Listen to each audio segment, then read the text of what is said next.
So you know that I think it was Graham Moore, the guy that was talking about the constitution expert who was on Resistance GB. He said he's got quite a lot of old books, like really, really old books that tell you all about the rights and ancient laws and history. But particularly, there's a lot of books where people are talking about it, not just the actual law itself. Particularly from 1600s and that sort of period, because, I mean, now trying to find all the court archives, the court records, all the dialogue, like in that William Penn case with all the dialogue from the courts and all the old petitions, it actually is really useful to confirm and prove certain rights and so forth. But the thing is now that what I've realised is that, you know, with the burning down of Parliament and all the House of Commons petitions got burned, or most of them, only very few survived mixed in with the other petitions, is that, you know, everything's digital now and written down on a file. Okay, people do still print certain things, but they don't print off everything. You can still sort of get books from Amazon, but they're not necessarily the old original books. They're like the modern books now are very kind of superficial and almost like the dialogue that you're getting from government and these company policies, and, you know, even making their own policies up and getting to consent to them that's not even the law and things like that, and all these, like Google policy and YouTube, they don't go into detail. It's very plain and simple, and then they make the decision, and there's not really any, you can't even get to your own content. They don't even want to point out in your content exactly what you did wrong or where it is or anything. It's all kind of automated and, in fact, not intelligible. There's actually no intellect really involved in it. I think that what's concerning is that there was a BBC TV programme the other day, and it was going around to people's houses who, like, you know, hoard things and keep loads of old things or things. I'm not saying it's a good idea to have loads of, you know, just pointless, useless things, but in old collections and old, you know, archives and things like that, this is where you find these books or documents or things like that. I'm finding on eBay, you know, like certain acts of law which the government haven't got up or won't put up,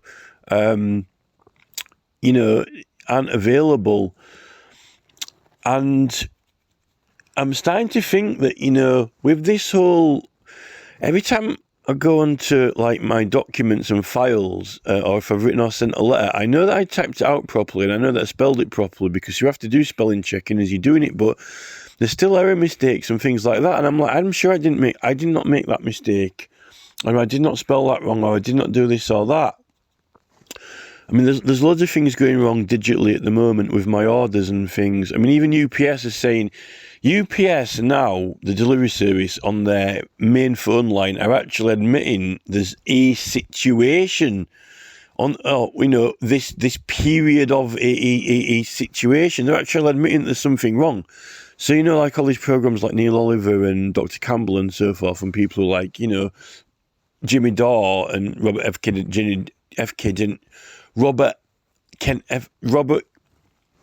RFK Jr., right?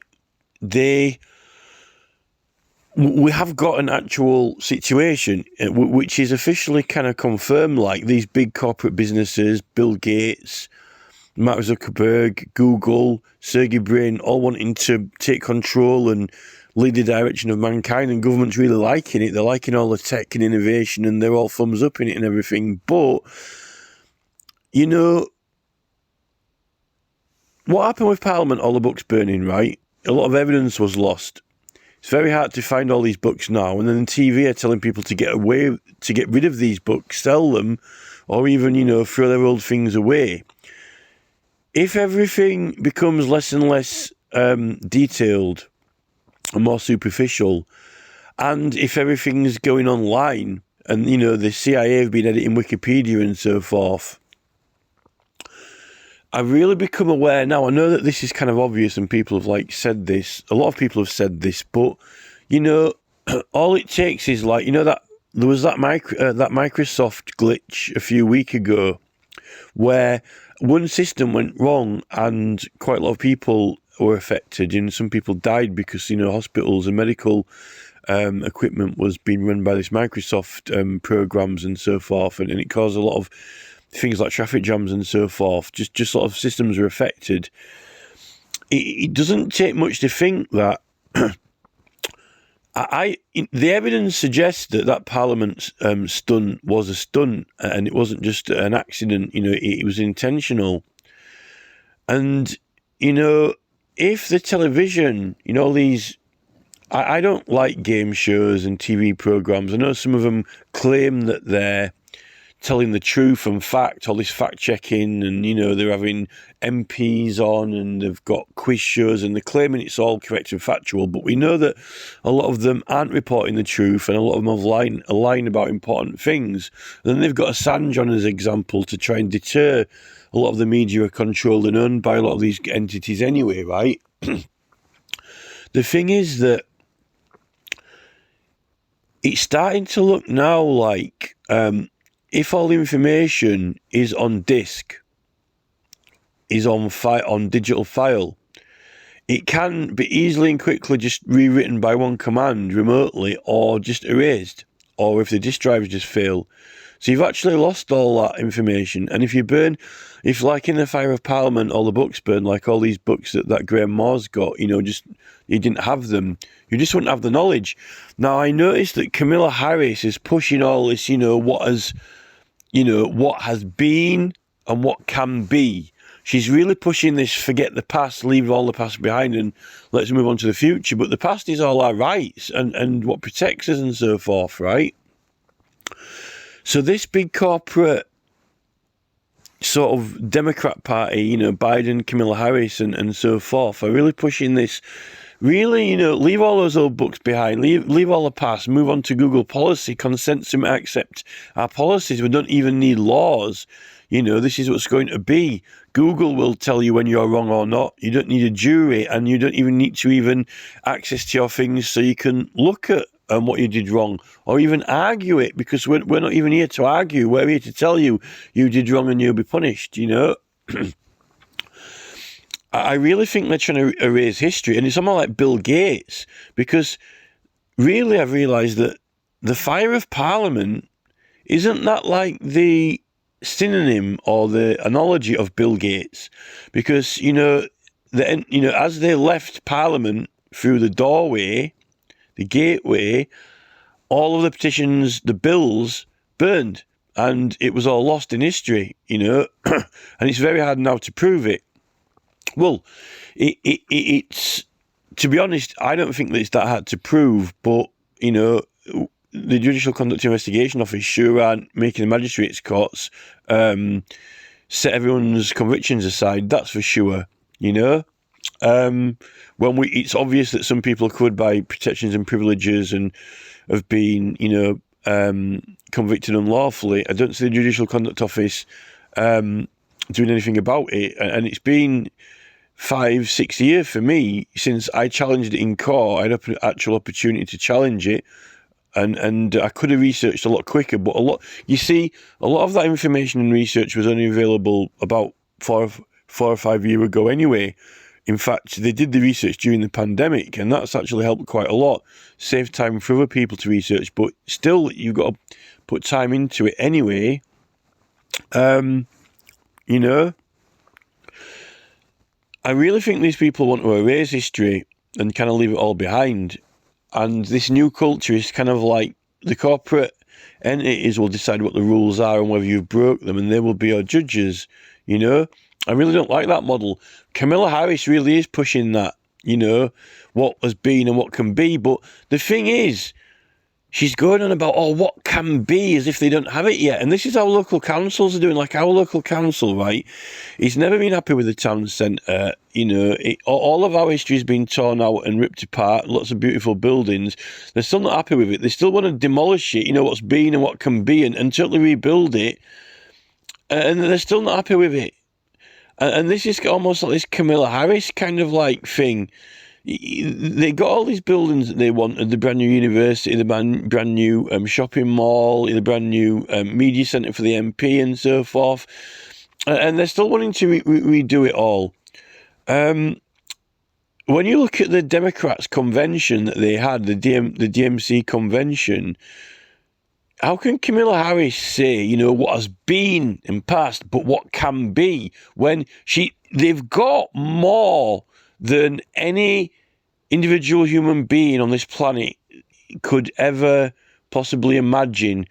All these children in, Indonesia, Africa, Australia, whether it's Russia or Putin or China, that DMC convention had, it was like it was, 100 times more than any VIP lounge at a football match. They had the state-of-the-art screens. They had all the people there, chanting what they wanted, agreeing with their policies. They had Harris on the stage. They got, all these massive screens and cameras like at the O2 Arena.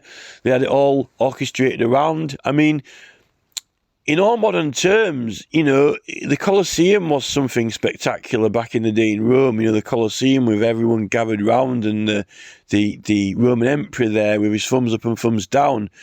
They must have had big crowds when they had the pyramids, these pharaohs. They must have had crowds and crowds of people, with the pharaohs at the front and the horns blowing and everyone listening, like the Son of Messiah or whatever.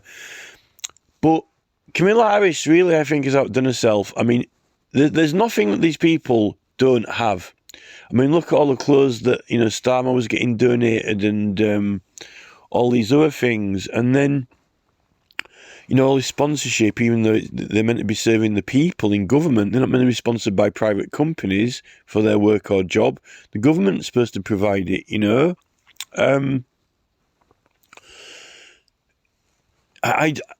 I don't really know what these people want. They're talking as if, like, they haven't got what they want yet, or they haven't yet succeeded, or, it's just like kind of, on Doctor Who, they made, I'm even referencing TV programs now, they made a kind of joke in the program about, all the, big stately houses and so forth, even back then, with the orchards and the observatories and conservatories. Even back then, people had, some people, they weren't poor, and it's just getting to the point where, I mean, how can Kamala Harris say what's been and what can be, but what about what they've already got now? She's getting everyone to focus on what can be, yet it's almost completely inappreciative and being, spoiled or in just, in all of the TV game shows with all the flashing lights and the, all of the sets and everything. It's more than anyone could ever dream of having or wanting, and these people are still pursuing more. Win this money, get more money, or, where they're going with it is where they are now, because this is where they were going with it in the past, when they had the Colosseum, when they had the pyramids, when they had all these huge, massive buildings and crowds and crowds. And Camilla Harris is literally, they've got these massive groups of people there, all just literally minions, with the latest state-of-the-art screens and so forth, and VIP lounges. And they're saying, what can be. But what else could you want there to be? Other than, they've got everyone at their beck and call. They've got everyone donating money. They've got everything possible they could want, they could wear, have, buy. They've got the command of the audience. Where are they where are they going with it? What else could be? You know, this is the thing. Where are they taking us? And I think that, you know, it's definitely that they're making up what is the truth or what is right or wrong. And they're raising all these books and information that basically tell, you know, a lot of the old books have got, you know, very useful information in it. And a lot of it is about getting yourself to think for yourself and make your own decisions up and learn and work things out yourself, not actually be told. And now we're being told in an actual even more simple way. The masses are being given information in a very simplified kind of, you know, really basic. And also people don't even want to talk about it. We're in trouble at the moment with campaign groups and needing to do things, and you think that people are talking, but when you try and talk to them about it, they don't actually want to talk about it now. It's like they don't want to think or discuss it or debate it or argue it. And a lot of them are saying, like, you know, I ain't got time or I don't want to talk about it, but they're in trouble, they're in a situation, and they've got these groups crying out for help, asking for help, and then when help comes, they say, oh, you know, and then the people who are speaking on the videos, like Neil Oliver, you know, John Campbell, Brand, aren't actually giving the answers that we need now. They're just kind of like reporting on events that are happening and so forth. And they're saying, you know, we're going in this direction or that direction, but then they're complaining that they're being obstructed or things being done. And they won't actually do the actual action or say the things that need to be said, what needs to be done, you know. Some of it's coming out a little bit, but it is very, very difficult, you know. At the moment, you know, the police are our enemies, you know. The police aren't upholding the Public Meeting Act. There's two Public Meeting Acts. There's one for local councils, which is different to the one that affects us in our rights, and the police are definitely not upholding that one. Police officer hung up on me when I was trying to speak to her about it. You know, we've been prosecuted and fined unlawfully. A lot of these fines in London are unlawful. I don't like the police. You know, I didn't really have an opinion on the police most of my life until I actually realised that a lot of things they're doing are corrupt and unlawful, and they won't bring it to justice, you know. And now we're definitely